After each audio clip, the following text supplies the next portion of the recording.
What's going on, people? Welcome back to Curtis Shaw TV, back with another live stream. Big up to each and every one of you for tuning in. I know we are a little bit later than usual, 5 o'clock today rather than my usual 2 p.m, you know, Christmas shopping or New Year's shopping, whatever we're going to call it. Hitting the sales with the family today, so wasn't able to get on at 2. But big up to everyone who is tuned in. Maybe this will actually make it easier today for some people to tune in, depending where you are in the world. And hope you're all having a great Bank Holiday Monday, as I wasn't even aware it was a Bank Holiday Monday. But yeah, hope you're all well. Hope you're all safe. And it was another good weekend for Arsenal Football Club. 3-point collecting settings. And I'm going to be honest, we will not have an easier game than that for the rest of this Premier League season. Norwich were absolute light work, you know. They were poor. But listen, you can only beat what's in front of you. We only beat them 1-0 at home. And Man United only beat them away from home 1-0 with a late Ronaldo penalty. So, you know, it's never as easy as it looks. As you can see, the boy Saka gets the green screen today. And we are going to speak about him a little bit more in depth. And his whole situation in general. So big up to each and every one of you. DS Electronics, great content as usual. All the best to Curtis in the chat. Big up, bro. Big up Craig, who said, big up, I hit the sales as well today. It's got to be done sometimes, ain't it? You know, sometimes you have to treat yourself. You know, we do all this work, so at times you got to go and, you know, enjoy some of it. Big up Zach, hope you're well. Big up Ryan James, who said, big up Curtis, appreciate the later start from Canada. Yeah, I know people maybe in America, Canada, the Caribbean, the time difference, South America may make it easier for today. That is something I'm going to look at moving forward. We will still do our 2 p.m. streams, but maybe we'll start doing 2, especially during the transfer window. So there's going to be more content than ever this January coming up, people. Big up Christopher, who said, big up Big C in the chat. Love Arsenal, sell Arsenal in terms of Kroenke. Big up Taib, who said, best YouTuber ever, Curtis Shaw. I appreciate that. King Buck said, big up the whole community. Merry Christmas, be kind, go vegan. Oh, the Gooner, yo, what's up? We're good people. Levan said, Curtis, you're looking like you're losing weight. Are you hitting that gym doing cardio? I've been doing a little cardio, you know. I'm trying to trim down and kind of, you know, I want that summer body, man. I don't want to be looking like Homer Simpson by the time the summer turns up, you know what I mean? Right, let's get into Granit Xhaka mode, although a lot of you call it Thomas Partey mode now, which is incredible. We would have never thought that when Robbie was spinning around the Emirates, that would be slandering Thomas Partey. But hey, we're here, people. Oh, man, Big C, a.k.a. Curtly King of Yard. Big up, my brother. Diego said, big up, Big C, digging the time slot. Like I said, into January, we may have some days where we do 2 streams a day, especially if we're as active as I hope we are in this transfer window. Big up to everybody. Hope you're well. Hope you're having a great day, whether you're chilling, whether you're out shopping, whether you're waiting to watch football later on. Of course, Newcastle play Manchester United later on, and I'll be chilling watching that. And Jao said we want a Mustafi background. Mustafi will never see the background ever. 3-point collectors. And Prince, you get me once, Prince said, stand up. If you ain't Tottenham, you get me once. You get me once. Big up Charles said, big up Curtis. Love the lives. What's your opinion on the Wolves game being cancelled and future games? You lead me in nicely there, people. And by the way, make sure you lick down that like button. And if you haven't already, subscribe. We're only about 550 away from 40,000. And my aim has been to hit that by New Year's Day. So we got a few days. Can we get there, people? If you haven't hit that subscribe button, what are you doing? It makes sense. It's free. We give you great content, information and entertainment, and a fantastic community as well. Granit Xhaka green screen needed. I mean, we're a long way from there, man. It's not impossible, but we're a long way from there, I'm telling you. Big up Ken as well. Right. Tuesday's game. Tomorrow's game. Wolves at home, called off, postponed. Wolves have got obviously a lot of issues with the virus and injuries. They appealed to the league, and the league have said, game off. And some people are happy, some people are fuming. I want to know what your opinions is. On one hand, Arsenal would have loved to have played that game. You've just won 5-0. Majority of the team is fit. You've got that momentum. I actually really fancied us to go and beat Wolves on Tuesday at home. On the other hand, some people are saying, you know what?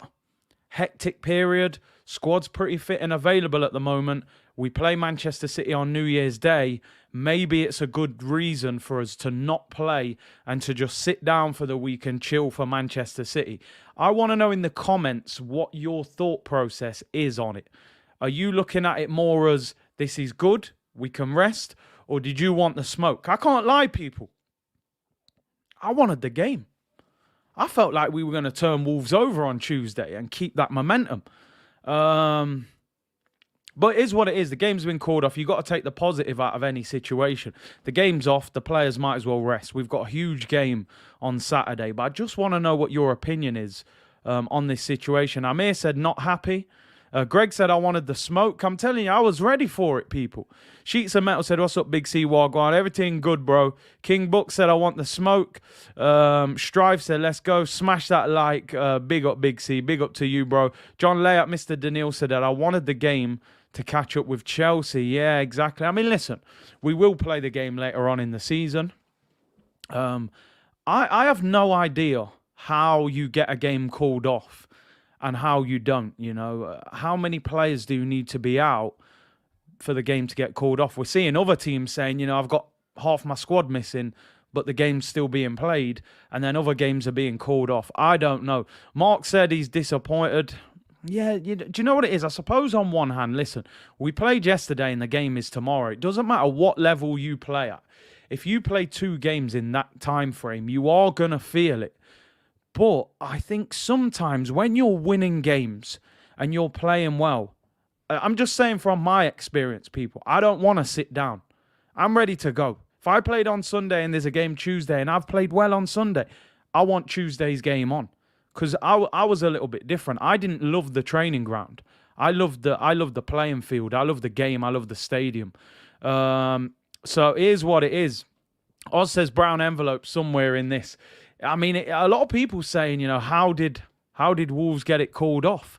Martin said Wolves couldn't get 13 players because of injury. And, I mean, it's difficult, innit? It is difficult. And as you said, Viswadeep, it gives United and Spurs that opportunity to get their games in hand and catch us. But, I mean, look, we play Manchester City on Saturday. Hopefully we have all our players available if possible. MD said, I thought we're playing Man City next year. Now this game's been called off tomorrow. Arsenal's next game is now Manchester City at home this Saturday. Massive game. Anybody that saw Match of the Day or saw the highlights yesterday, Manchester City beat Leicester 6-3. Now, even though a lot of people are saying, okay, City were ferocious, they scored 6. I'm trying to look at it from an Arsenal point of view. They conceded 3. They could have conceded more. And Leicester were damaging Manchester City on the counter-attack. And I think going into that game, Mikel Arteta is going to have to put a real smart plan together, because I don't know how anybody else feels. I think every time we've played Man City in the Premier League under Mikel Arteta, we've shown them too much respect, in my opinion, and haven't kind of planned it out properly. So, listen, I'm not about that free hit life, you know. Mystery's done it again, Lee Judges, mate. I don't care if they're better than us, you know. I don't care how many goals they score. This should not be a free hit. The reason we love football is because of the unpredictability, people. That's why we love it. Otherwise, we wouldn't turn up. We go, oh, Arsenal playing Man City. Man City are better than Arsenal. They'll beat them. Football doesn't work like that. That's why we love the game. That's why we watch the games, because anything can happen at any given time. We should not be getting hammered at home by Man City. I don't care how good they are. Oz just said, apologies, Oz, that tickets are going for £290 on general sale. And I did hear that tickets were going on general sale. Apparently, a lot of the transport issues with the game on Saturday, not a lot of trains and things like that. And obviously with the whole virus situation, I think a lot of tickets are available. So it was Ascar, sorry, not Oz, apologies.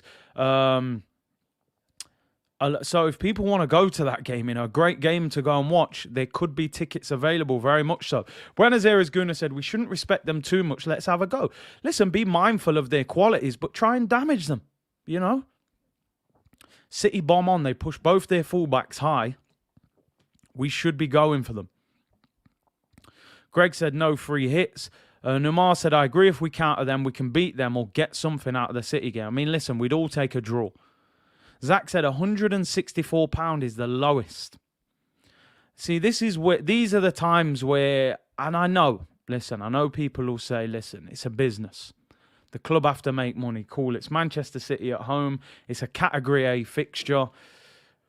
But £164 for a game on New Year's Day with limited transport during a pandemic, I just think at times the club have to do something for the fans. Have to. Just every now and then. Just do something. Make the tickets cheaper. Put on some I don't know. Do something. I feel like clubs nowadays, it's take. What do they give to them? Do something. It's a hard game to get to. £164, Non-members as well. So, I don't know. Listen, it's easy for me to say, I'm not a billionaire owner of a business. I suppose they might say, well, you've been in a pandemic, you need to make money. But I'm sorry, man. A friend of mine went to a Bayern Munich game. He paid €32 for a ticket to watch Bayern Munich. They're one of the best teams in Europe. €32 for a ticket, Bayern Munich. Now, they weren't playing one of the top teams, but €32. I mean, they really need to look at things in English football. It's ridiculous. But if fans will pay it, we'll never get out of that cycle. Big up to my bro Fran in the chat. £164. It's embarrassing considering what's going on in the world. And just when you consider the day of that game, it's New Year's Day. They know people are going to go out New Year's Eve. They know that transport is difficult on that day. It's not easy, man. So, yeah, sometimes, man, put the fans first. But, listen, maybe I'm not in the right place to talk about it. I'm not a big business owner. They know more than me. Thomas, I hear you, man. And listen, I don't want to downplay Arsenal. If you want to go to the game and the money's there, do your thing. But stay home, people. Watch it. Stay safe. Big up the Red Cannon. Scott, hope you're well, bro. Said, many happy returns. Curtis, when you're going to get me on the channel? Bro, reach out, man. We talk on Twitter and stuff. Just reach out. I haven't seen you on your channel as much, actually.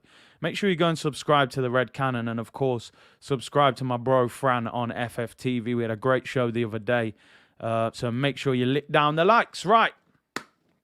Let's talk about yesterday. As I said, people, we could have possibly built a team out of our community and beaten that Norwich team. They were absolutely woeful. But I don't want that to take anything away from Arsenal because, as I said, people, this is the same Norwich that we could only beat 1-0 at home, the same Norwich that Manchester United only beat with a 75th minute penalty with Ronaldo scoring. So there are no easy games in the Premier League, no matter what anybody says. Norwich were absolutely dreadful. They're done. They're relegated. They're going to the Championship. Simple as that. They'll be in the Championship next year. I would even go as far as to say I don't even know if Norwich really put plans together to try and stay in the league. I really don't. They don't look like a team to me that are trying to stay in the Premier League. They got relegated with Pukki up front. They've come back up with Pukki up front. Cantwell, who was one of their best players before, is now on the bench. I don't know. But listen, that's their problem. Let them deal with that. We went there. We battered them. It was light work. I have to big up the team. Big up Arteta. We go marching on. There's a long way to go. We're halfway through the season. And things are looking good. So Norwich had 4 shots, 2 on target. They were tame. 35% possession. I mean, I don't know. I don't know what they're doing. I think they're relying on them parachute payments. You come up to the Prem, you earn millions. You get relegated, you earn millions again. And they'll probably win the Championship next year or the year after. James, I have to say, James said he lost his dad on Christmas Eve. Thank you for entertaining me through this tough time. James, thoughts go out to you and your family. Stay strong, stay together. Glad that the channel can help you in some sort of way. And you're in our thoughts, James. Big up. I appreciate you tuning in and taking the time out. Big up to you. Hendon Guna said you can get a cheap return flight to Munich and a ticket to the Bayern match. Enjoy a few beers for less than £164. Arsenal City ticket, of course, before this pandemic. I know, exactly. You know, do football clubs really care about the fans enough? I mean, that's a whole show in itself. It's a whole show in itself, people. You know, growing up, kits lasted 2 seasons. Home kit came out 1 year, away kit the year after. So if you bought that home kit, you had 2 years of that kit. You were good to go. Now they're bringing out free kits every season.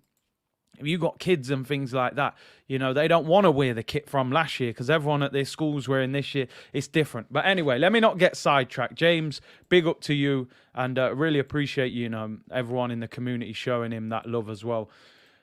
Let's talk about the game. Let's do player ratings, etc. Obviously, looking at the league table, we're still in 4th. But we know that, you know, we're in a situation where it's not going to look as rosy as this in a week or so. Just for the simple fact, look, Spurs have 3 games in hand. Man United have 3 games in hand. United play tonight against Newcastle. You know, you're expecting these teams to pick up results. But all we can do is win the games that are in front of us. That's all you can do. We're halfway through the season. We would have all taken this position, especially after the 3 games at the start of the season when we'd lost. And I got to be totally honest, I was calling for the manager's head. I'd had enough. So I do have to give respect. And you might want to clip this because I don't do this often. I am going to give some respect. I'm going to go on the bigger screen. I'm going to give some respect to Mikel Arteta. Because let me tell you something about him. One thing that I give him a lot of credit for. He's always done everything with chest. He's always took it. He's always had that belief that things are going to turn around, that things are going to get better, no matter how bad things are getting. He's always said things are going to get better. Now, yesterday, somebody said to me, apologise, admit you were wrong. I said, listen, we're at the halfway mark of the season. How many times do you watch the 1,500 metres? And some brothers, you know, he's gone jogging off on the first couple of laps. Bang. I'm like, yo, this guy's winning the gold medal. And there's a guy back in 4th who's been training, you know, for the whole year. Who's like, listen, don't you worry, mate. When we get to that, you know, that final bend, going into the final 100 metres, I'm just going to sprint past you, mate. You can do all that hard running. So it's not about where you are halfway through the season. It's about where you finish. But I am giving credit to Mikel Arteta. Clip that, Ross, because I don't do it often. But you know me, people. I do not mind putting my hands up when I'm wrong. At the moment, things are going well. And as I said, for a young manager, one thing that I do give him credit for is his self-belief, is almost semi-arrogance at times, that at times I've hammered him for, has almost kind of carried him at the same time. Because I think if he didn't have that so much belief and kind of arrogance, I don't think he would be here anymore. I think a lot of managers would have crumbled in the situations that he's been in. So as much as I'm not the biggest Arteta fan, I am going to give him some credit for what he's been doing, you know, because a lot of managers would have faltered under less pressure than him. So, you know, I'm going to give it him. At times it has come across as semi-delusional, I can't lie. But, you know, sometimes there's a method in the madness, people, you know. But we'll see. At the end of the season, we'll be having a different conversation if things don't work out. If we do well, then he will get all the praise he deserves. I said that all the time, people. Over 1,000 of you in here already. Thank you very much for your support. We're about to get into the player ratings. Nice and positive again, people. And I tell you what, I do enjoy doing these positive player ratings, you know. I don't want to keep slandering these players and slandering the manager. I want to have nice, you know, festive period. Let's enjoy the games. You know the drill, people. Name the name. Get the number in there. We keep it moving. A little explanation on each player. I know some of you are in shock. I'm telling you. Maybe it's the waffles. Maybe it's the waffles. Listen, as I say, for anyone who's watched this channel from day one or you're just tuning in, I have not got any agenda against any player, manager, staff member in the club. I support this club. When you put time and energy into something daily, you can't have agendas. I've always said before, I don't really care who the manager is, the players are, as long as they're successful. You know, the day I saw Thierry Henry go to Barcelona, when I was walking around with Thierry Henry 14 on the back of my shirt, that day I said to myself, that's it. You ain't going to see me have any emotional tie to any player or manager. We just keep it moving, you know? Right. Aaron, curried Goatsdale.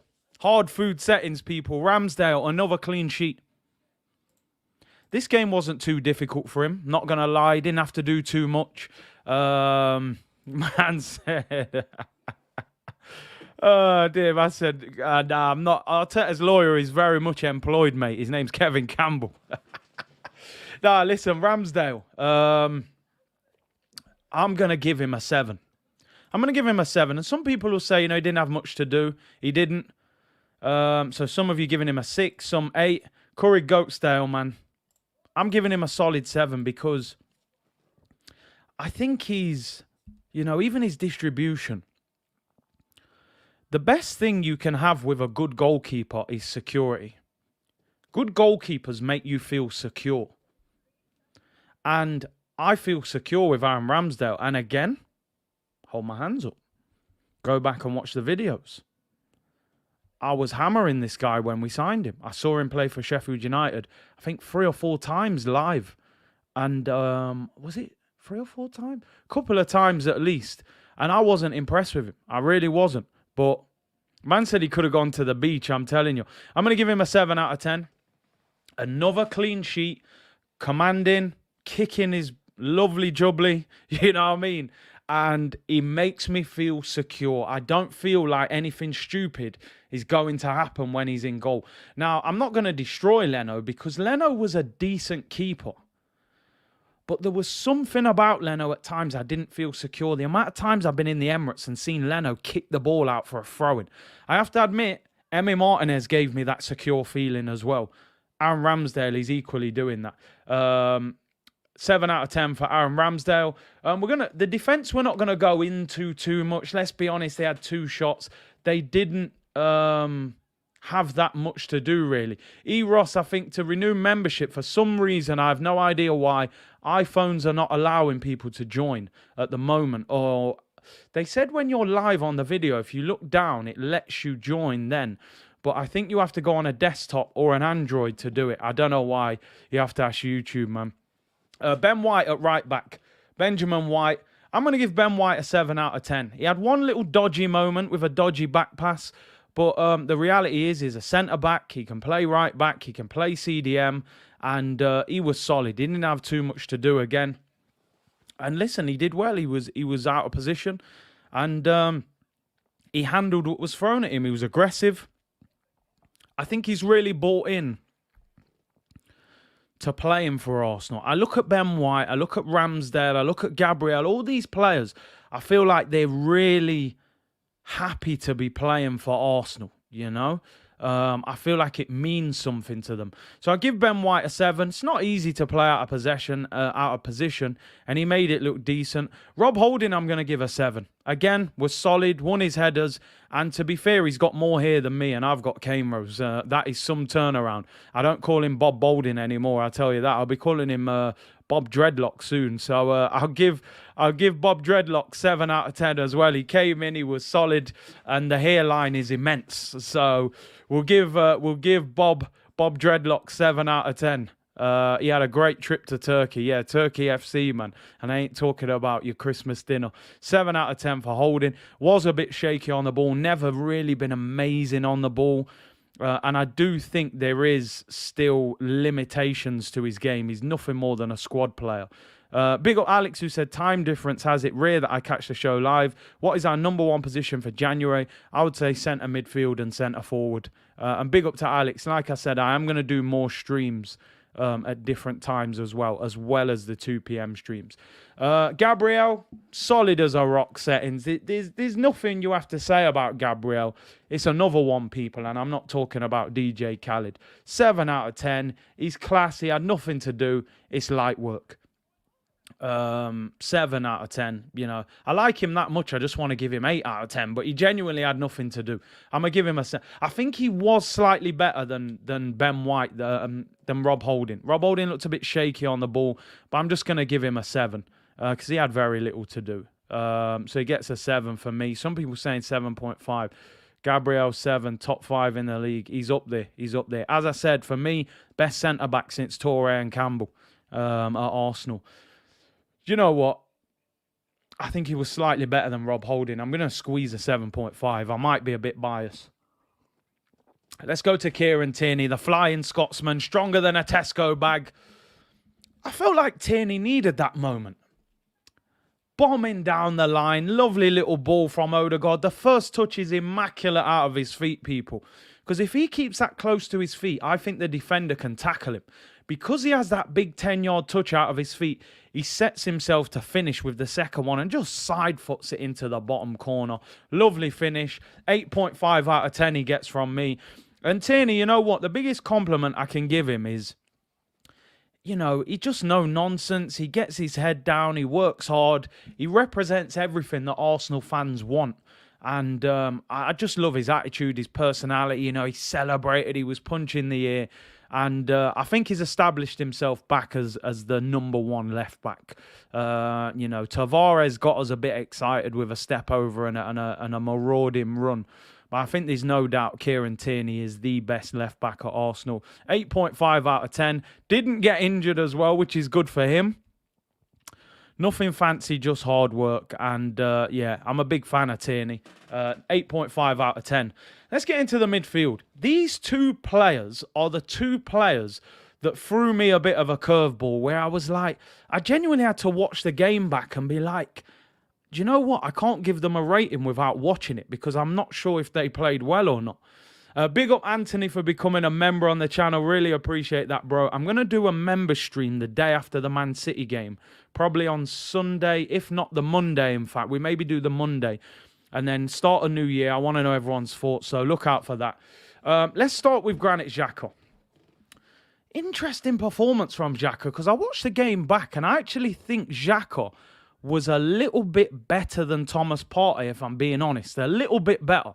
He did get booked. It was a bit of a silly booking, but he played all right. It's just he's a guaranteed yellow card pretty much every game. Sometimes your reputation gets you the yellow card, even if you don't really do nothing wrong.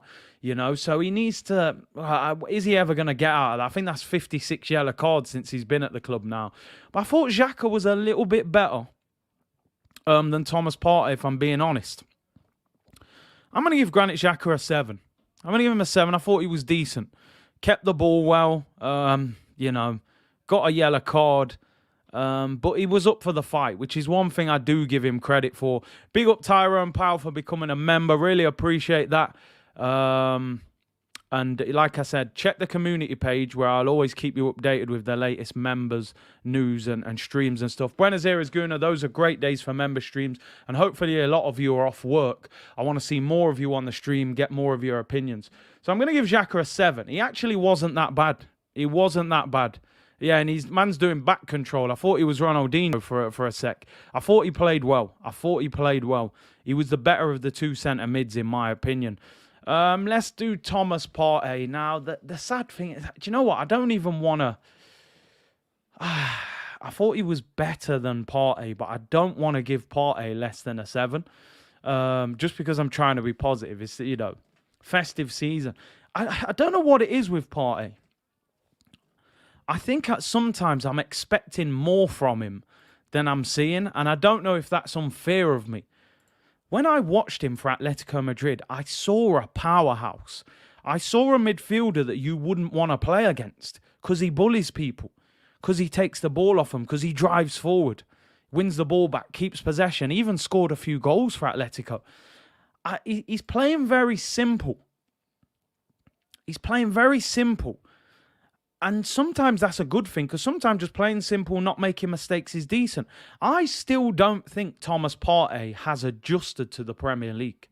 I would still say he's in that period of time of still getting used to the league, which you expect it most of the time to happen in one season. I just think because of his injury problems that he's had over the past year, because of the lack of form he's had, because of how bad Arsenal were in the league last year, I think these things have held him back. I do think he's improved over the last few weeks. I think he's less There's less mistakes in his game. He's a little bit more simple. I don't know. I'm expecting another 10, 20% from him. And I don't know if that's unfair. But I think he's got another gear or two to move up in. JS Slime said the Spanish league is basically non-contact compared to the Prem. Not as easy to bully the Prem, lads. And that's a good point. Definitely. Bulalai Razani, big up to you, bro. Thank you again for becoming a member. Big up everyone who has joined the channel, and look out for the content. I want to get a lot more of you on the member streams as well. Strive said Alex Song was stronger than Partey. I think he was certainly influencing us a lot more. We've seen at times where Partey's been unplayable. But listen, one thing I'll say with Thomas Partey, and I don't want to completely hammer him. He did an interview, 4 weeks ago? He said he's been at 4 out of 10 since he's been at Arsenal. So he knows within himself that there's 2 or 3 more gears he can go up in. And I'm still confident that we will see a better Thomas Partey. It sounds crazy because I gave Xhaka a 7, but I don't want to give Partey less than a 7. I'm going to still give him a 7, but I think Xhaka was the better 7. I'm trying to be positive, people. Work with me here, man. Work with me. It's the Christmas period. He gets a 7. He scrapes one. He rugby tackled a man as well, man. It was all mad. I don't know what was going off. Thomas, I don't like hard food anymore. Partey, oh my days. Partey will come back from AFCON a stone heavier. I mean, listen, let's hope he hits the ground running when he comes back. Both were a 6 for me. I thought we controlled the midfield, and I think when you control the midfield, you have to give some credit to the midfielders. I know they weren't great, but I've squeezed in a 7 at the most. We'll give Xhaka a 7.1 just to give him that edge on him. Fast at 50, thank you very much for becoming a member. Really appreciate that as well. And like I said, look on the community page for all your updates, people. Thomas Noodles Partey. Listen, let's back him, people. Remember how excited we were when we signed him. He's caught Xhaka-titis. I mean, how many players have looked great next to Granit Xhaka? And I don't want to blame Granit Xhaka solely. I remember Danny Ceballos after that performance against Burnley. People were calling him the new Fabregas. 6 months later, we're comparing him to Kylie Minogue. You know, I'm spinning around. You know what I mean? He spent the whole time spinning. So maybe it is Xhaka-titis. But let's move on. Let's go into the attacking 4. And for me, these 4 at the moment are bringing me a form of excitement on the football pitch. Because I'm now looking at Arsenal thinking, we're going to open teams up. We're going to score goals. Don't get me wrong. We play Manchester City on Saturday. We may be having a different conversation by Sunday morning. But at the moment, I feel like Arsenal are going to score goals. I'm going to start with Martin Odegaard. And the reason I'm going to start with Odegaard is because he's a player I have questioned. I called him a fair weather player, which is a harsh thing to say about someone. I can't lie. I said he's one of them. When you're dominating a team, he'll look like a dream. When your back's against the wall, you won't get much out of him. But he has turned up in the last month. He's probably going to get player of the month for Arsenal. He was pulling the strings. And his weight of pass, his understanding of positioning, his ability to get between the lines is what makes him so effective. And the fact that Arsenal are playing better, in my opinion, means you see a better Martin Odegaard. So they kind of go hand in hand. A better Arsenal, better Odegaard. It was similar with Mesut Ozil. When we were bad, Ozil kind of disappeared at times because he needs people to get the ball to him. And the similar sort of thing with Odegaard. And I have to admit, one thing that I have to give him a lot of credit for, and his lawyer's in here as well. Fran, I'm listening. I knew he'd be in the background lurking.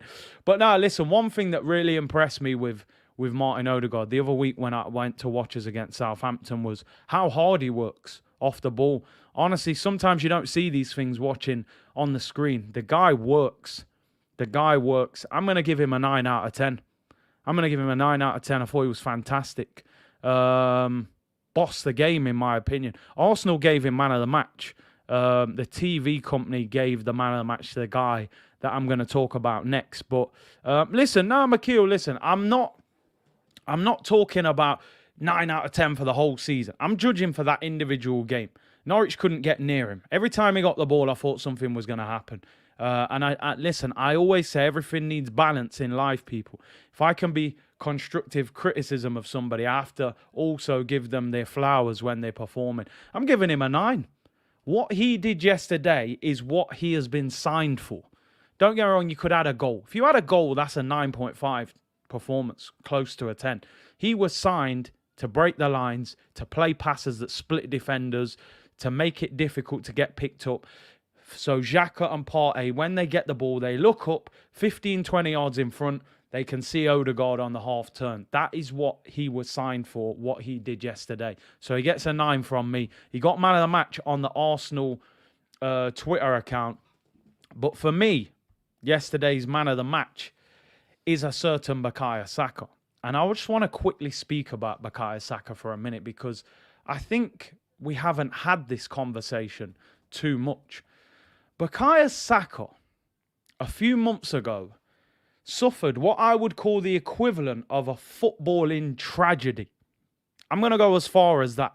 I would say that's a football tragedy. Can you imagine being a teenager and missing the penalty that loses your country the Euros final? I know Rashford missed. I know Sancho missed. But if Saka scores, the penalty shootout continues. So he's going to feel like, I missed the penalty that lost this competition. That can finish a lot of players' careers. Not like he's just going to retire, but you might never see the same player after that. That's not an easy thing to recover for. Do you know what I mean? That's footballing tragedy, honestly. And then we know what happened after the game as well. On top of that, you're then abused by your so-called fans. Not all the fan base, of course. You know, I don't put everyone with the same brush. Can you imagine how that guy was feeling in the summer, back in his house? Do you know what I mean? How do you recover from that? Even Arsenal at the start of the season, he wasn't firing on all cylinders. But the strength, the determination, he's now adding goals to his game. He's ripping up fullbacks. I can only applaud him. Honestly, absolutely fantastic, that kid. Honestly, deserves so much credit. I mean, I'm looking at a stat here. Bukayo Saka last season, 32 Premier League games, 5 goals, 4 assists. That was in the entire season. We're halfway through this season.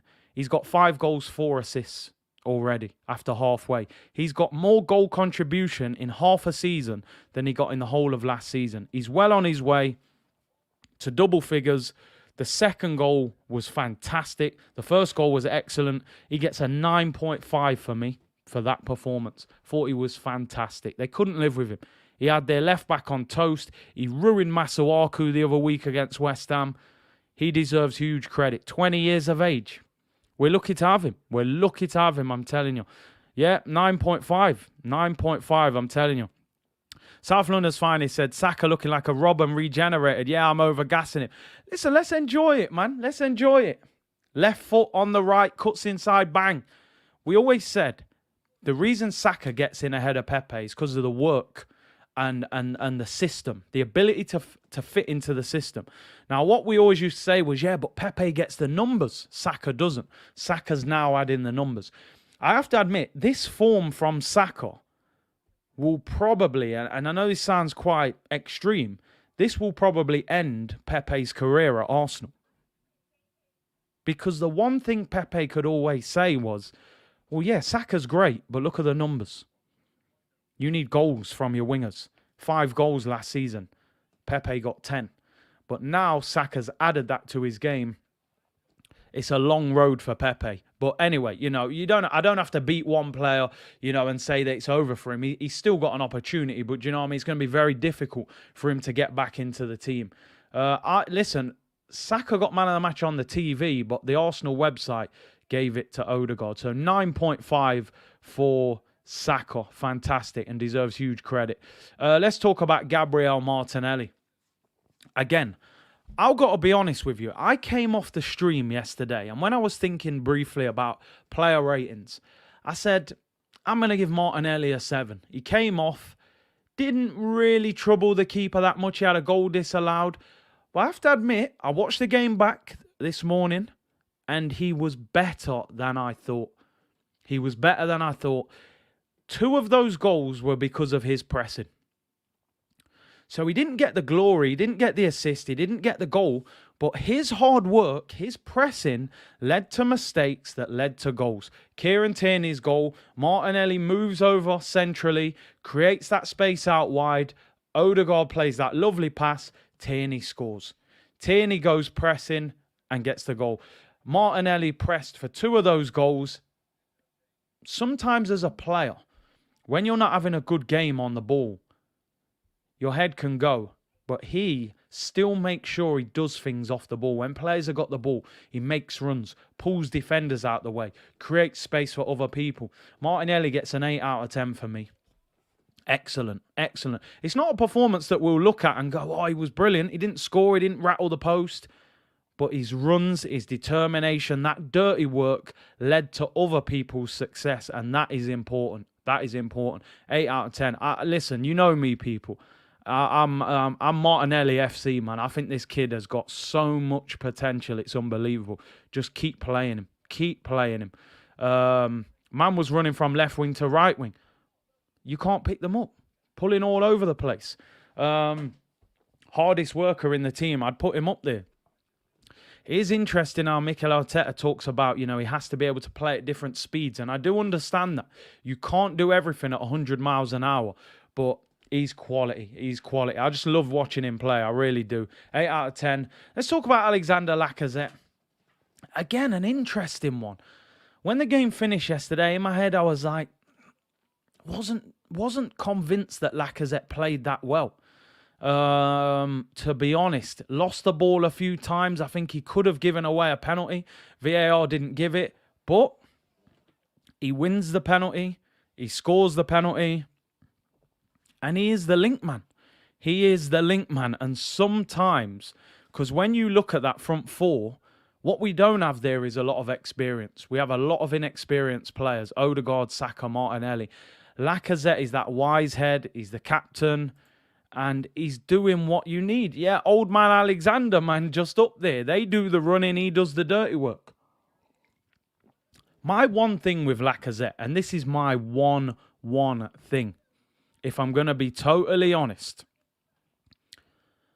I want Lacazette to score more goals. And that's what I've always wanted from Lacazette, to score more goals. It's the one thing. Now, we get this comparison a lot, that Lacazette is kind of our version of Bobby Firmino. But there's a difference. And I'll tell you what the difference is. Number one, Bobby Firmino is not a natural striker. Firmino played as an attacking midfielder when he was in Germany at Hoffenheim. So he's not a natural goal scorer. Goal scoring is something that's usually born into you. Lacazette is a natural striker, natural goal scorer with that goal scoring instinct. So I do expect goals out of Lacazette. The other thing, Firmino is not under the same pressure because the guy to his right, Mo Salah, will go and score 25, 30 goals. The guy to his left, Sadio Mane, will go and get you 20 to 25 goals. So if Firmino gets 10 goals for Liverpool this season, no worry. Because Salah's winning the Golden Boot and Mane's probably going to finish second or third. The pressure is different. As much as Saka and Martinelli are fantastic, they're not going to score 25 goals a season. So we do need Laca to get some sort of numbers.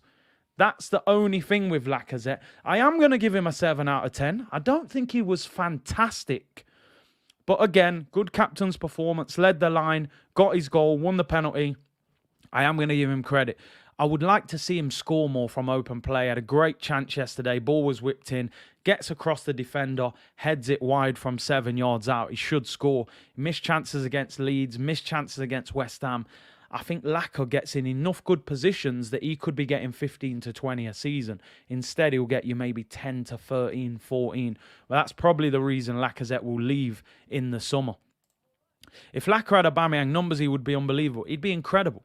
He'd be incredible. Because he can do what Aubameyang can't do, which is the link-up play, the drop short. But then he can't get into the penalty area and get the goal. That's the problem with him. MS said, I knew you won't give full credit to Laca, Curtis. Listen, I give what I see, my friend. If you think he played great, you know me. I don't tell anyone your opinion's wrong. Your opinion's your opinion. You might have thought Lacazette was brilliant yesterday. I didn't. I think he was a little bit wasteful. But he did get his goal, and I give him credit, and he led the line well. Fran said he can't do both, Kurt, as he don't have the movement or pace to link and then get in the box. And it's crazy. I always thought Lacazette was quick when he played in France. He came to the Prem, and all of a sudden I was like, not as quick as I thought. If you look at Lacazette in the last few games, he's had a lot of credit for playing well. Against West Ham, he missed a good chance, and then he missed a penalty. Could have scored 2. Against Leeds, he misses 2 clear-cut chances. Could have been 4. And then he had a good chance yesterday to score. Now, don't get me wrong, no striker takes all their chances. But Laca scored 1 in the last few games. He could have very easily had 4 or 5. But again, I give him credit. He gets a 7, and, we move. I think when you look at Laca, it shows you what we need in our next striker. We don't need the Aubameyang poacher who plays on the shoulder but can't come and link it. And we don't need the Lacazette who drops deep and links it but can't really get in the penalty area. We need somebody that can do both. Now, somebody that can do both is going to cost big, big money because there aren't many that can do both. So it's going to be interesting what happens with Lacazette moving forward. We are going to talk about him shortly. Who came off the bench? I'm just double check. I mean, Pepe and El Neni just get standard 5, 6. You know what? I'll give Pepe a 6. He tried to claim a bit of an assist, even though I think that was a shot. But, it's a season of goodwill. We'll give him an assist, but it was definitely a shot. I saw ESR saying thank you for the assist. I don't think he did pass that, but we'll give it him. El Neni gets a 5. Hardly touched the ball. ESR for me, I mean, it's interesting, isn't it? Because ESR's come on in the last 3 games and scored. So 50% of you, and I spoke to Fran about this yesterday, 50% of your mind is saying, hang on a minute. He's come on in 3 games and scored. He's got to start. He's doing enough to start. But then on the other hand, you're saying, do you know what? You're actually an amazing weapon to bring off the bench. And sometimes that's a horrible situation because in your head, you're thinking, I'm coming on affecting the game every time. But you're not starting me because sometimes you put it in the manager's head that I'm a better sub than Martinelli would be a sub. So you actually get yourself benched through doing that, which is crazy. But ESR, man, again, do you know what? I'm giving ESR 8 out of 10. I'm giving him 8 out of 10. And some of you may go, what? Substitute 8 out of 10. If I bring you off the bench and you're an attacking player, he plays the most delightful little ball round the corner into Lacazette. I don't even think he looks. I think it's a no-look little Ronaldinho no-look. Into his feet, wins the penalty. Then he scores at the back post. What more can I ask for from my substitute? You come on, get an assist and score. 8 out of 10. His attitude has been fantastic. Because let's be honest, he could be sulking right now. He could be sitting there going, hang on a minute, I've got 8 Premier League goals. I'm top goal scorer in the Premier League for Arsenal. And I'm on the bench. He could have thrown his dummy out, but he hasn't. He smiles, he celebrates, he gets on with it. He understands it's going to take time. Smith Rowe last season, people. 20 games, 2 goals, 4 assists. This season, 8 goals, 2 assists, 10 goal contribution already. It's fantastic. He should quite easily. I'm looking for 15 league goals out of him if he continues at this rate. Mikel Arteta, I'll give him 8 out of 10. I'll give him an 8 out of 10 again. I think he picked the right team again. I think it picks itself at the moment. One thing I would say, would have liked the changes a little bit sooner. If the team's winning comfortably, I don't think you have to wait for the last 10 minutes to make changes. But, we won the game. He handled business. So, as I said, I'm a reflection of the team. I think the manager did well. 8 out of 10.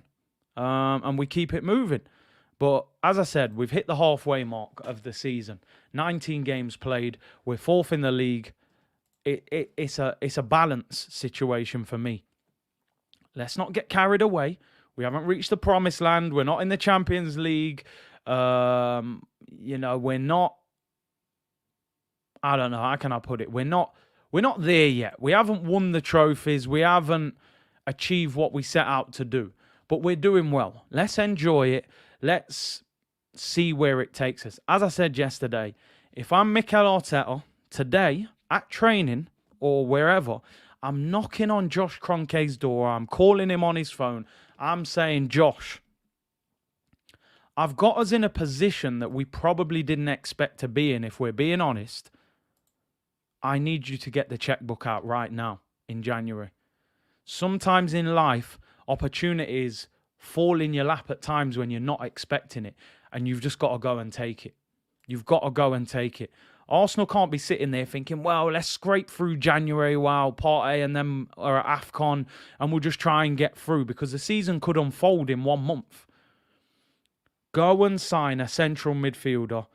And if Aubameyang goes, you got to go and sign a striker if possible. Try and sign one. So it's going to be interesting how serious this board are in January. And big up Fire, who said, Laca is a natural striker. His work rate is crazy. No strikers link up players like Laca in the league. Give him his contract. He's being patient too. I mean, listen, I don't think he's as good as Firmino at the link role. I can't lie. You know what I mean? You know me, people, I'm honest. I will always give Arsenal players that bias if possible. But, when you say no striker links up play like Laca, I do think Firmino links up better than him.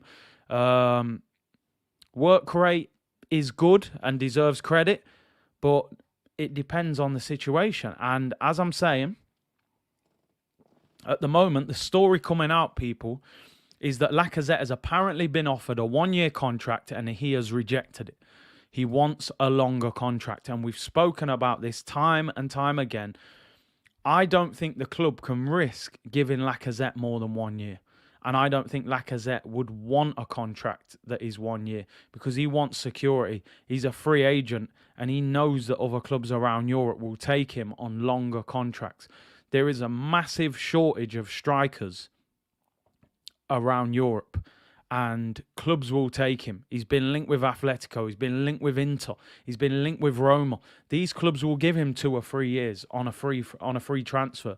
So, as I've always said, people ask me all the time, would you give Laca a new deal? Offer him a year. If he takes it, great. If he rejects it, let him go. In my opinion, I wouldn't give him 2 years. I wouldn't give him 3 years. We've been down this road with Aubameyang. We've been down it with Mesut Ozil. I think we need to freshen up the whole striker situation. Maybe you could give him a year with a 1-year option, but then that's the club's option, and again, he might not want that. So it's going to be interesting. Gunnar Vettel said, some fans should learn to celebrate Arsenal's results without insulting Aubameyang. He doesn't deserve it. I do agree with that. And I have to admit, and this ain't me capping for Oba, I just think it's always important to remember what a player has done for the club, rather than just going, you're a disgrace, get rid of him, this, that, the other. We'd have been in a much worse situation if we didn't have him at the club over the last 3 or 4 years. It's fizzled out, maybe he moves on. It is what it is, people. Micah said, if Arsenal renew Laca's contract, then it's clear they haven't learnt. I think they're right to offer him a year. I wouldn't offer him any more than that. Ayla Vanji said, Big C, I think now is the time we make Martinelli our marksman. Full stop. The boy is magic. It's interesting whether... Do you know what? Let's get a poll. We haven't done one for a while. Do you think Martinelli is a better left winger or a striker? What do you think his position is going to be? Let's get that up.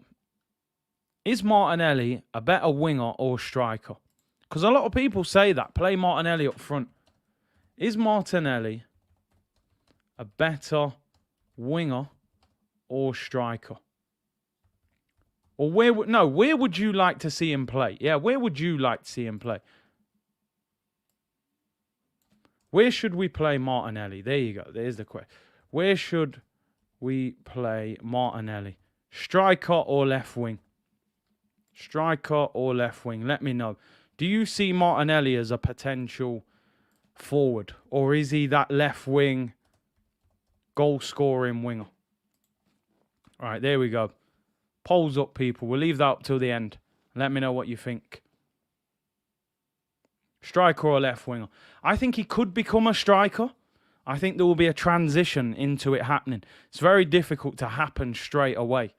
Man said Martinelli a la Henry. Left forward. Give him a free role. The thing is, up front, it's whether he can do the stuff with his back to goal. I agree with Zhao. I think eventually he becomes a striker. I just think at the moment, for his development, that left wing, isolate him, get him one-on-one with fullbacks and just run at them, terrorise them. So I think at the moment, I would leave him out on the wing. But I do understand why people look at him and think, there's a goal scorer there. I definitely see it long term. Saka has scored 5 goals this calendar year. Gavin's not having it. But listen, he's got 5 this season in the Prem. And, we know last season he was struggling for goals. He only got 5 all season last year. He's got 5 goals, 4 assists, 9 goal contribution, which is very good. So, I understand what you're saying, but we judge him season by season, really. Right, people, I know it's a little bit later than usual, but get the syrup ready. It's waffle season, people. I'm not sure if we've even done one of these. Have we done one of these since... This is the first one since Christmas. It's waffle settings, people. The manager was talking after our comfortable victory against Norwich. And as I said, man, can we play you every week, Norwich? We'd win the league if we played Norwich every week. That is for certain. Mick Ross is back. Fresh from Christmas. Waffles and syrup settings, people.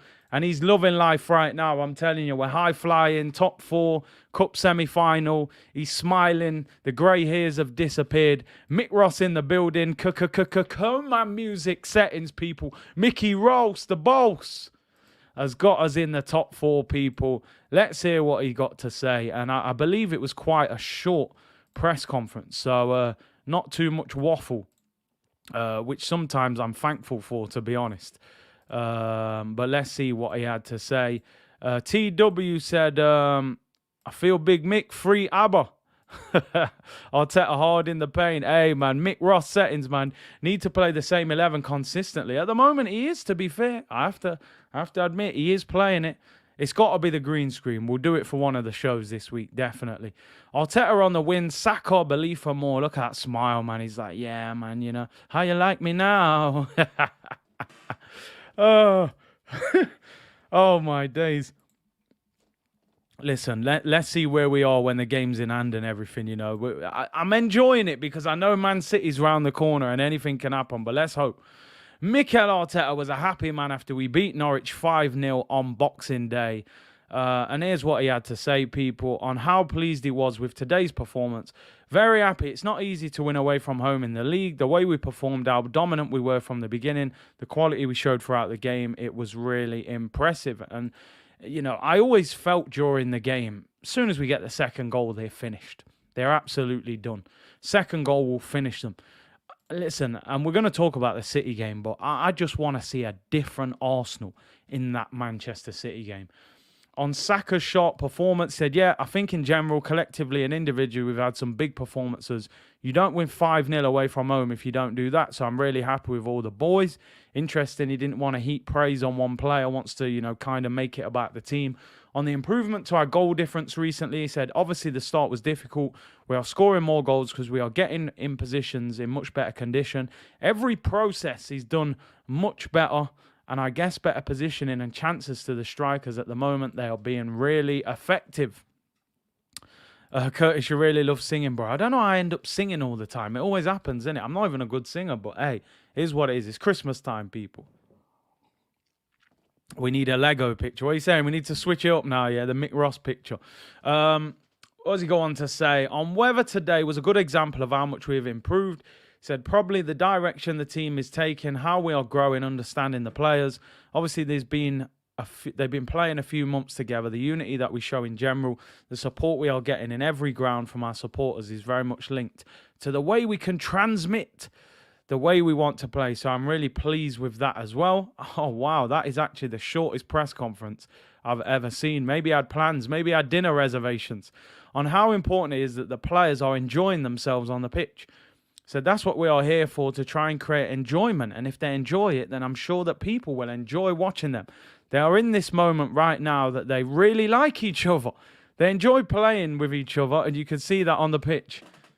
And that was it. He walked off. He's transmitting it. They're enjoying themselves, people.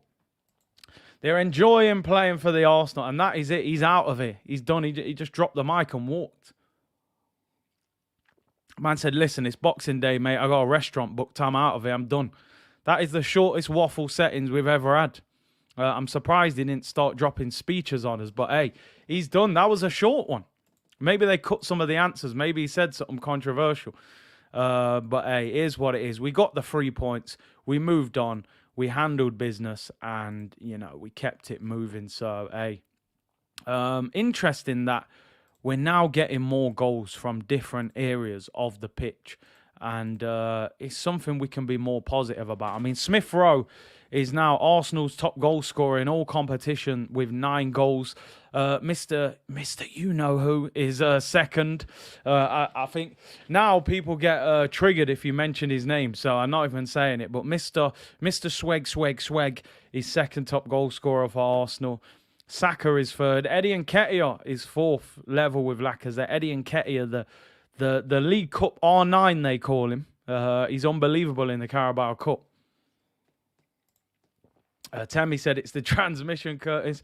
Karumi said, we miss the importance of the game on that having fun. Yeah, listen, you do. I say it all the time to my son and stuff like that. When you play football, enjoy it. When you're, what you do in the week, work, studying, whatever. When you're on the football pitch, you should enjoy yourself. Football to me was a place of freedom. No matter what was going off in the world, football was like my sanctuary. Get me on that pitch and, this is where I belong. So I always say, if you're playing football, enjoy it. If you're not enjoying it, then there's something wrong. There really is. Justice, a big C. I swear, Man City is not gonna get it easy on Saturday. I'm saying it with chest. Listen, I don't want to say too much. I don't want to say too much when it comes to Man City because I know these man love clipping it. I don't want to start talking with chest. I'm just saying, it ain't no free hit. That's all I'm saying, people. Man City, Pep Guardiola, it's not no free hit because Leicester were 4-0 down at half time. Most teams would lose that game 7-8-0. The game's out of control. You can't get that game back. Within 15 minutes, it was 4-3. It shows you that Man City can be got at. You can open them up. But obviously, the problem is, if you go for them too much, they will pick you off. And that's why they conceded 6. So, it's crazy. 100%. Football is a peace of mind for me. 100%. That is the place. League Cup R9, man, I'm telling you. Eddie is the League Cup R9. When I see him, I'm not going to the Man City game. I'll be hitting, listen, New Year's Eve. I don't know what, I haven't got the plan sorted yet, but, it could be a late night. We play Manchester City on New Year's Day. And I'm pretty sure, let me just check. I'm pretty sure it's an early kickoff as well. Yeah, 12:30 kickoff now, man. No chance. No chance I'm not going to that game. That's it. That ticket will get sold. So I'll be here with a watch-along, people. And listen, that's a big one. I actually can't wait for that game. Eddie Murphy settings, man, I'm telling you. 12:30, man. Why would you give us 12:30 kickoff on New Year's Day? Again, travel. Don't get me started. These TV companies don't give a damn, do they? Limited trains, they make it a 12:30 kickoff. Yeah, less we talk about Man City, the better. We just turn up and hope for the best, but I don't want no free hits. Zhao said we'll be 9:30 a.m. here. Amir said, why you never rate Albert AirPod? Listen, man, I didn't even see him this time, to be honest. Are you going to get drunk New Year's? I don't know, It's not all about drinking for me, and maybe not. Maybe not. But you never know. 5 at the back, counter-attack. I think that's the way you hurt Man City. You deny them space, make life difficult. Don't let your Fodens, your Bernardos start getting between the lines. If that happens, they destroy you. Deny them space, make life difficult, hit them on the counter-attack with pace. They push their fullbacks high up the pitch. Zinchenko and Kyle Walker or Cancelo, whoever it is, they bomb on, they leave their 2 centre-backs isolated. It's if we've got the speed to be able to hit them on the counter-attack and damage them. That's what we need to do. That's the way you beat Man City. That's why Liverpool have had a great record against Manchester City, because they are ferocious on the counter-attack with Salah and Mane and all those kind of guys. That's how you get the better of them. As someone just mentioned there about Lukaku, and it was interesting because For anybody that's seen Lukaku's performance yesterday for Chelsea, watching the game, comes on at half-time and transforms the whole game with his aggression, with his power. Sometimes his link-up play is not great. We know that Lukaku technically is not always fantastic, but that kind of aggression and power is something that I think Arsenal need. Now, don't get me wrong, Romelu Lukaku, no matter what anybody thinks about Lukaku, I actually rate Lukaku. He costs £97 million. So that's what people are paying for these kind of strikers. You know, you don't get these guys on the cheap. I think Arsenal need a striker that's much more well-rounded, that can run, that can hold the ball up, that can link up play, that can get goals. Don't get me wrong, that could potentially cost you 70, 80, 90 million. But that's possibly the going rate for these guys nowadays, you know? So I think we need to go big, whether it's in January or in the summer. We need to spend big money on a striker. We need a striker that can play for Arsenal for the next few years, that can score, that can link. Because you look at Lacazette and you look at Aubameyang, they've kind of both got what the other striker hasn't. Lacazette can come short, link up play, hold the ball up. Very good at that. And Aubameyang can get in the box, movement and finish. They've both not got what the other one's got. And you kind of need one that's got quite a lot of all of it, which is not easy and will cost you a lot of money. So we'll have to see. Amo said, is there another striker like Lukaku? He's almost a throwback striker, isn't he?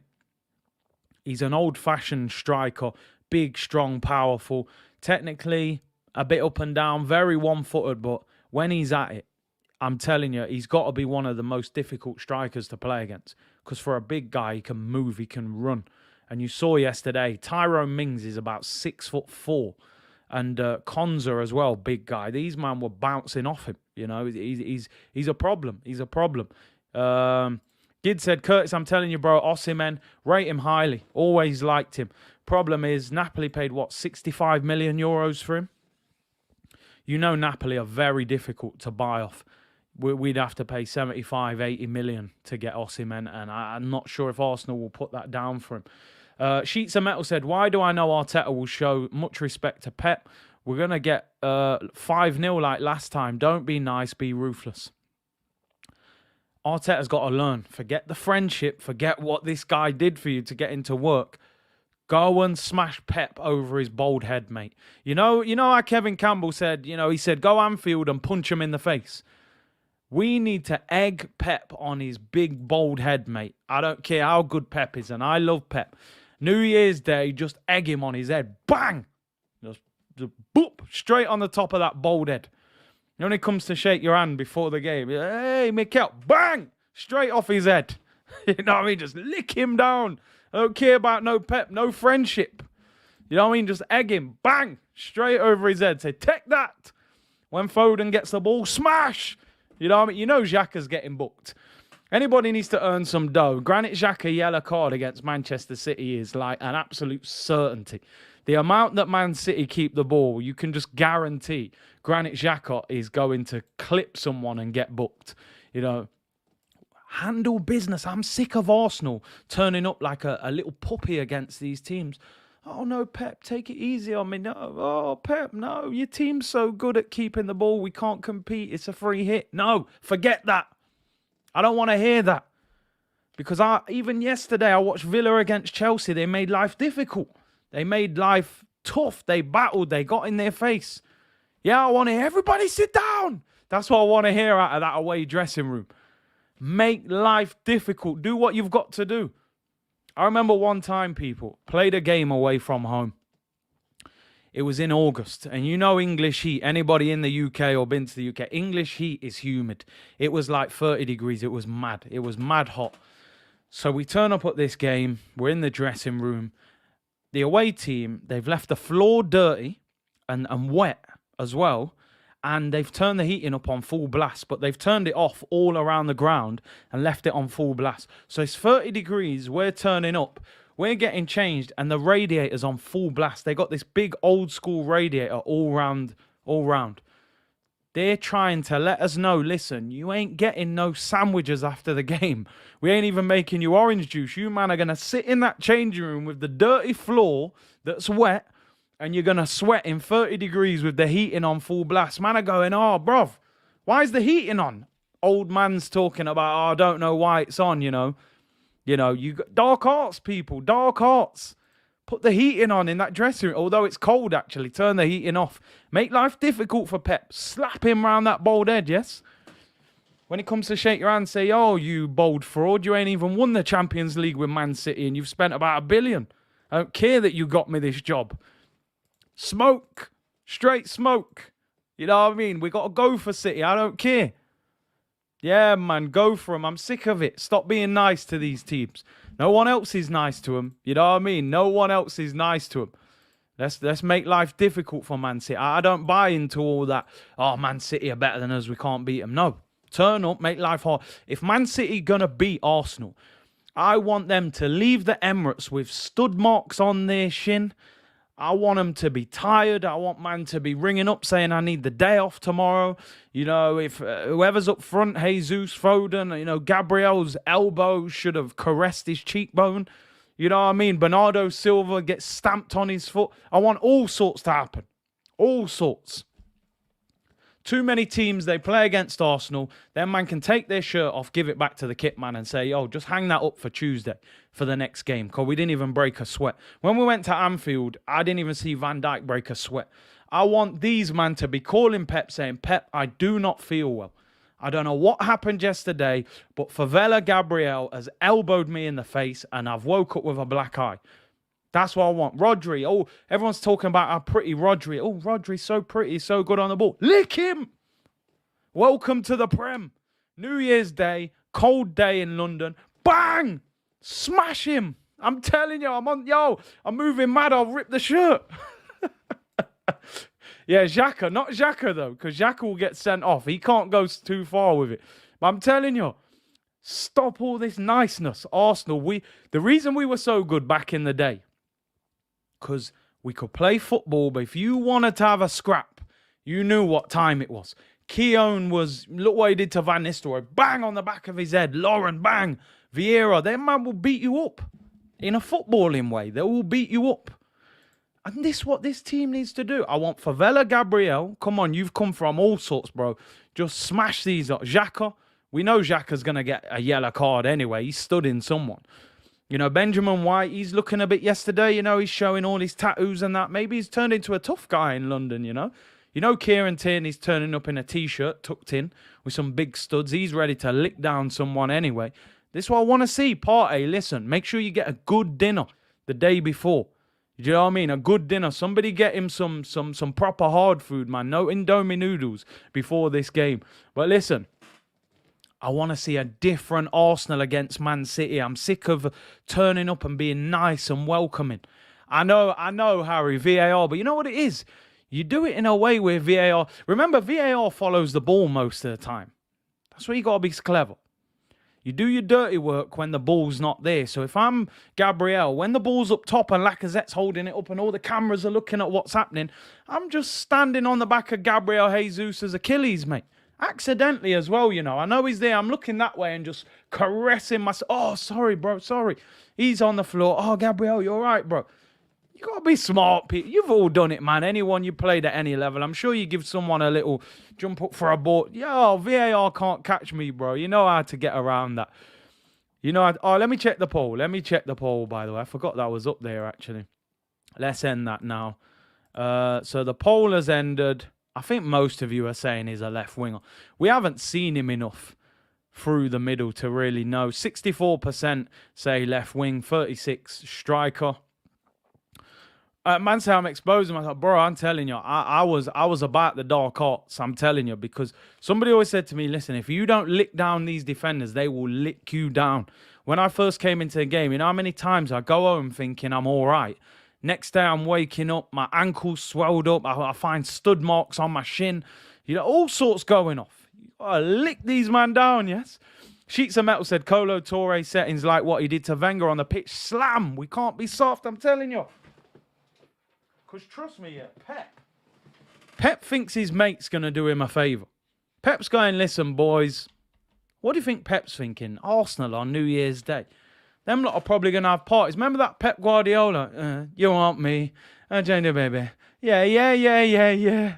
I want you. You know what I mean? Pep's doing that on New Year's Eve. He's celebrating. He's going, yeah, man. We got Arsenal on New Year's Day. Mikel Arteta, he used to fill up water bottles for me. You know what I mean? He thinks it's a walk in the park. He's going to come. He's going to cuddle Arteta and have a little joke with him. Hey, you know, all of that. You know, and two old geezers see each other. Like, oh, he's going to be doing all that with him. I'll tell you, I say, oh, move, man. When he tries to cuddle you, man, just give him the elbow. Move, bro. Who are you? Yeah, but I got you this job now. I don't care about that. Talk to me after. I'm here for smoke. No more nice guy from Arsenal, I'm telling you. If I say big fan of Dua Lipa, yeah, well, you have to do what you need to do, man, I'm telling you. That Pep video was a banger still. I can't deny it, you know. I see him dancing and stuff. Pep's a G, but no, on Saturday, lick down everything, I'm telling you. No more nice Arsenal. We ain't got no time for that. Yeah, well, you know, I'm sure he filled up the occasional water bottle. I'm not being disrespectful. Hey, Mikel, get Raheem a drink, will you, mate? He's thirsty. Just fill one of them up for him. Sean F said, look what top four has done to us, Curtis. We don't care. People, you know me. I'm shameless with it. I'm shameless.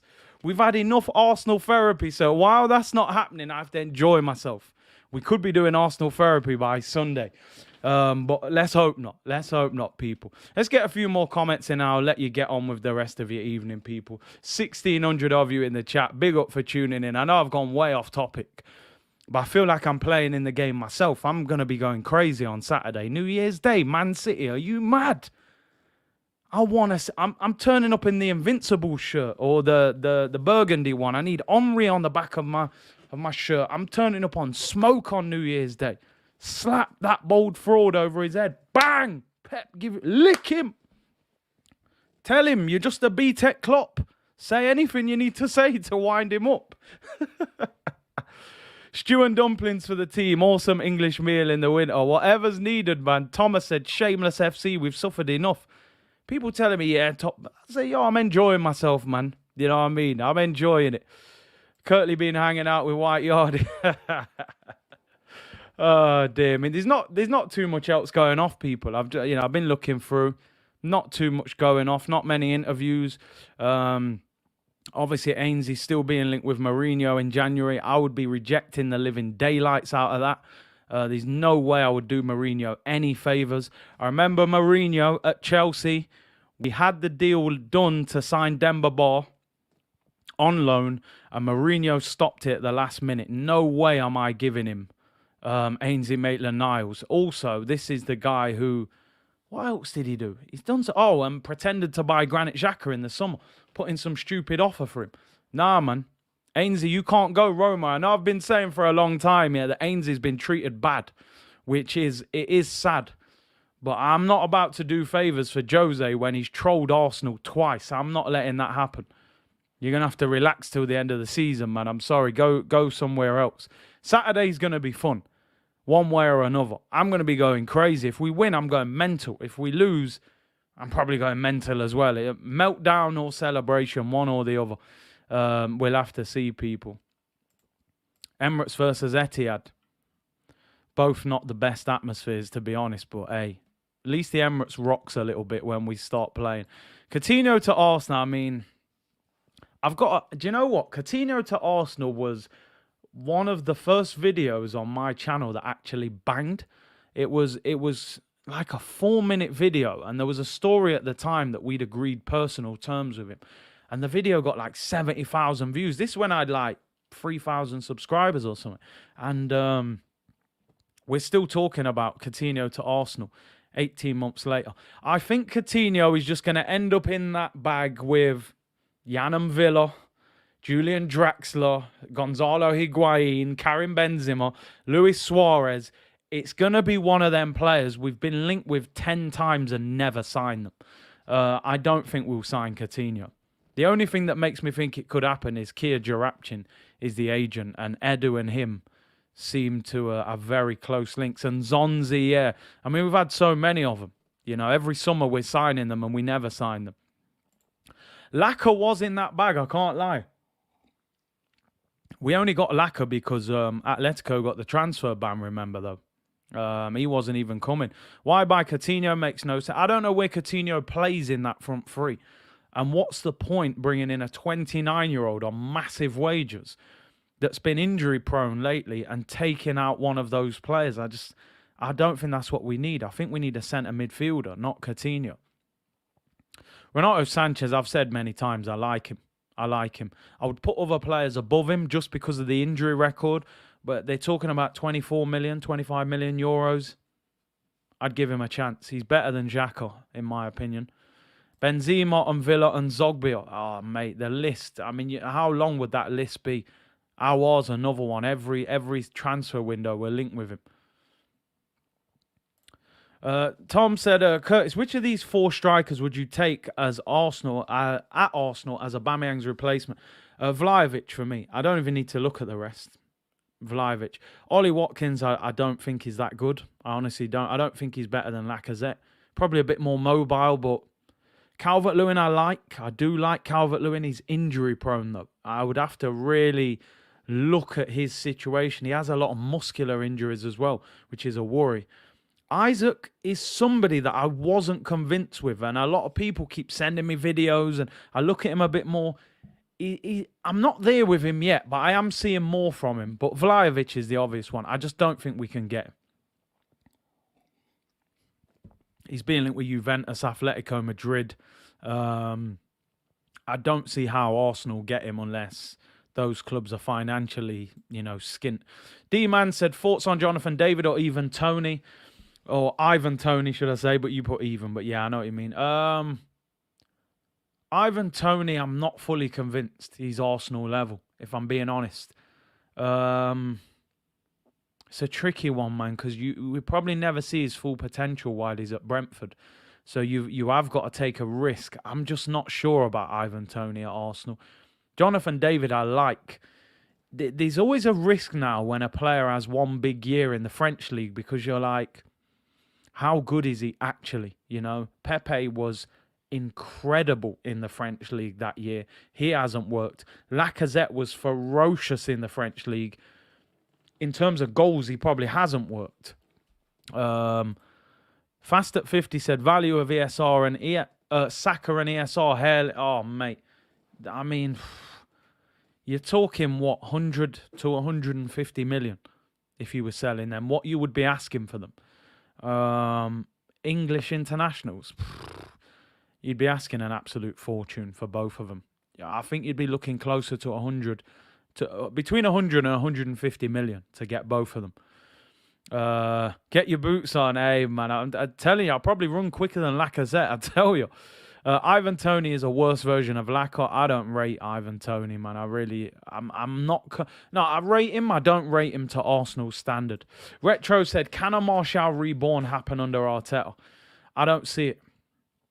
I just think Martial's kind of miserable personality that comes across can sort of be construed as like bad attitude. He always looks like he's unhappy. I just don't think he would work with Arteta. I just really don't. If Arsene Wenger was the manager, Martial would not be a complete no from me because I feel like Wenger would work with a player like that, but not with Arteta. Patrick Schick, I mean, he was very good in the Euros. I'm just trying to look what his goal record is like this year, and if he's doing well. I mean, he's only 25 as well. Doesn't get talked about very often. You'd have thought after that Euros. I mean, he's got 16 goals this season in 14 games. Not bad. But I think it's a very bad market, the strikers. It's a very, very bad market. All the names we're talking about, a lot of it is potential. There's nothing generally massively proven there. Where you would say, go and get him. We've seen it for years. He scores 20 plus a year. He's done it in the Champions League. Isaac is a risk. He's never played in the Prem. He hasn't really done it in the Champions League. Vlahovic is even a risk. A lot of players have come from Serie A and struggled. But there's something about Vlahovic that I think is real top quality. I just don't think we're going to get him. Prince Teddy said Haaland is Odegaard's best mate. I mean, I'm going to take a sip of the drink. Big up Prince Teddy every time, though. I love your optimism, people, but we have to be balanced, yeah? We are not getting Haaland. We might get him on FIFA, you know what I mean? But we're not getting him in real life. It don't matter if Odegaard's his best mate. He can go Real Madrid. He can go anywhere he wants. He don't want nothing to do with Arsenal. Yasir said, Curtis, I think we should spend heavily on the midfielder this winter. Listen, I think the midfielder is the bigger priority of the two in January. I would expect the striker in the summer. Would you take Greenwood? I like Greenwood. I don't think United will let him go. Sterling, I would take him in the summer. I would take him. Ollie said, I just signed him on career mode. What a player. You know what? On that note, we'll finish. At least we can get Haaland on career mode, people. That is about it. Big up to all of you for tuning in. Unfortunately, no watch along tomorrow. Obviously, it would have been the game. But we'll still be on here tomorrow. I will be on back to the usual sort of time, around 2 o'clock tomorrow. Join me for that. And obviously, the next watch along, Arsenal-wise, will be Arsenal against Man City on New Year's Day. Make sure you lick down that like button on the way out. 1,500 of you in here. And subscribe if you haven't already. We're trying to hit 40k by New Year's Day, even if it's after the Man City game. We need about 500 more subscribers. So if you haven't subscribed, lick that button, lick the like button. Enjoy the rest of your evening, people, and I will see you all tomorrow. And don't forget, when you see Pep, Mikel, lick that bold fraud around his head. Just egg him. Bang! See you all tomorrow, people. Bless.